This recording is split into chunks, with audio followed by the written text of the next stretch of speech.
Good morning, YouTubers. It's December 3rd. That's a Saturday on 2022, the year 2022. And it's good that I say this because somehow I got on track that today was Sunday. So I've kind of been off a day in my thinking. That happens. Somewhere in Wittgenstein, he writes, when you're sure King's College is there off to your left and you suddenly realize, no, it's off to your right, what has changed? Like your perception changes and yet it doesn't. I mean, your visual field hasn't changed, but your sense of where you are has. And what is that? What does that change? Interesting question to open with. I wanted to say, by the way, speaking of style, I wasn't actually, but um, here's a mask I might wear at Barrio at Mercado. And it kind of has a Day of the Dead look, which is appropriate there, but it's probably not what I'd wear in a bank. And you say, well, is a mask ever appropriate in a bank? And until recently, no. That's the archetypal bank robber look, right? But now, thanks to epidemiology and viruses and all, we've briefly acquired these new rights to cover our faces in many contexts. And thinking that's a good thing. Like, think it through logically. If you're concerned at all about facial recognition technology and you're always making China be the bad guy here for everything you want a trial balloon here, right? Whatever. Then you should be on the side of the mask wearers.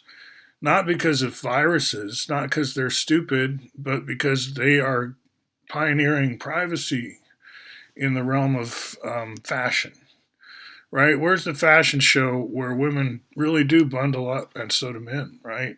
And it's not a contest as to who can show more, right? Maybe there's a government conspiracy to make you take all your clothes off. What do you say? Just fun. Okay, so sigil generator. What I want to do right now is link ongoing themes. Remember, I did themes last time, and I talked about, for example, the Math for Wisdom list, where we're going on about lots of topics. And one of my goals here, I would say, is to show respect for mathematics.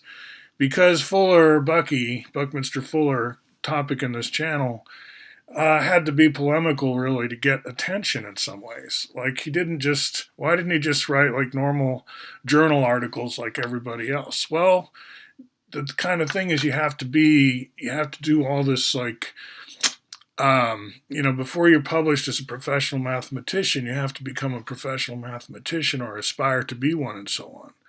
And Fuller was pioneering this like polymath thing, going back to where you could be a generalist. And who's allowed to be that? Like what? The president? What? What do you think you are, right? There's a kind of a class question start to come up when you want to be a generalist. Usually that means you're like a gentleman with an estate in England somewhere who can afford to indulge your eccentric hobbies. And in retrospect, maybe decades later, oh wow, you were doing some pretty interesting math. Your name does go down in history because you had this privilege, right? And the new Alec bio of Bucky points out his privilege kind of as a Brahmin in the New England sense.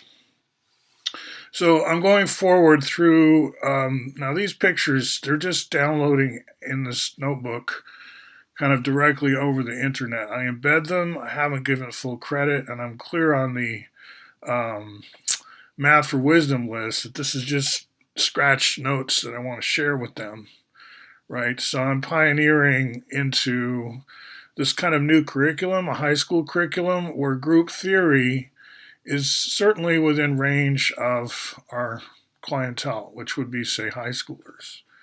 So going back to Math for Wisdom, I'll scroll to the bottom of this post where it's about Fano's plane and the history of group theory. History is very accessible. We're kind of on the path side of things versus STEM in some ways. Great bridge, right? To go from technical engineering type subjects to more timeline, more history. We don't present math as history as much as we could, I think. This was a thing I heard from Ralph Abrahams as well. Ralph Abraham of um, not UC Santa Cruz. We were at a math summit at one point here in Oregon. By the way, note on costume, not wearing the hat. I may ditch the hat for 2023. Got great mileage out of it. This is a Princeton tie, it's obviously on in a somewhat jocular manner. One of my classmates, his joke was for formal occasions he'd wear a tie, but for really formal occasions he'd wear two ties. I thought that was clever. He went on to become a professor of religion somewhere, I think. So in any case, I just wanted you to see that I'm taking group theory and its history seriously. I'm an earnest student at the feet of all these people.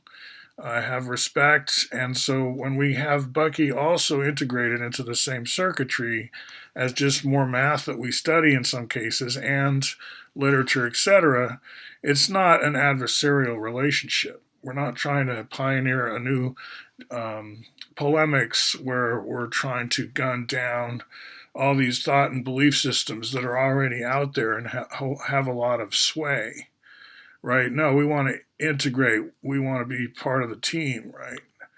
So that's kind of the message I'm giving. And this YouTube, I'm going to end with this, recapitulates. You can come here and take a look. I'll put a link in the description where I want to go with the K through 16 in my little neck of the woods, in my sort of tiny, you could say, Quaker niche.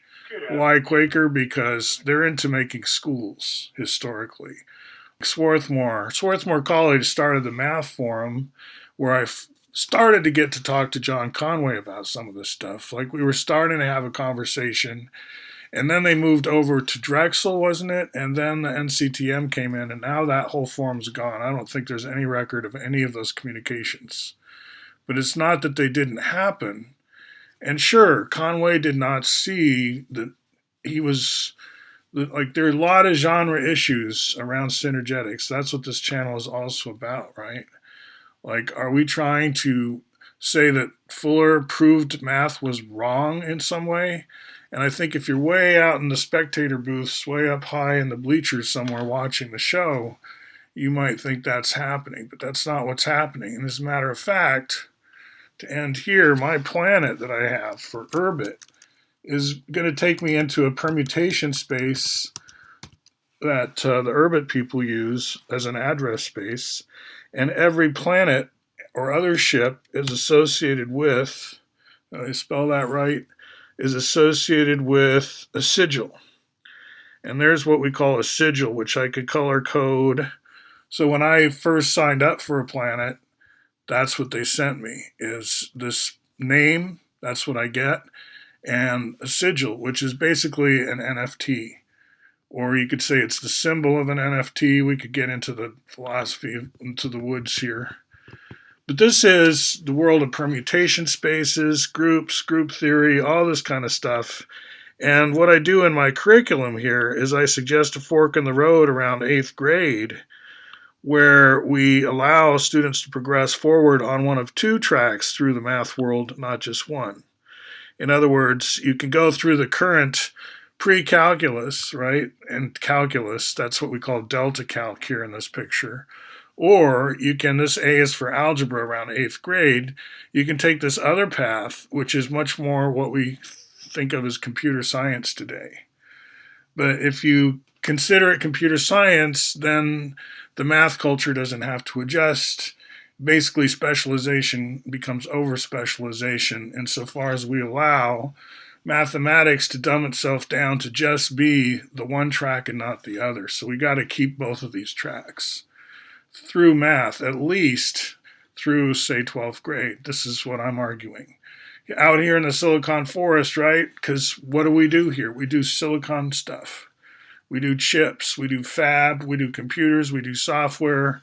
So we need lambda calc as much as delta calc. It's not either or. These are two available tracks that will get you a high school degree. Now, whether you want to do both at the same time or something, it's up to you. If you're really a math nerd, fine, go crazy. But I'm just saying there's other ways to get your degree than over calculus mountain, right? More group theory and stuff like that.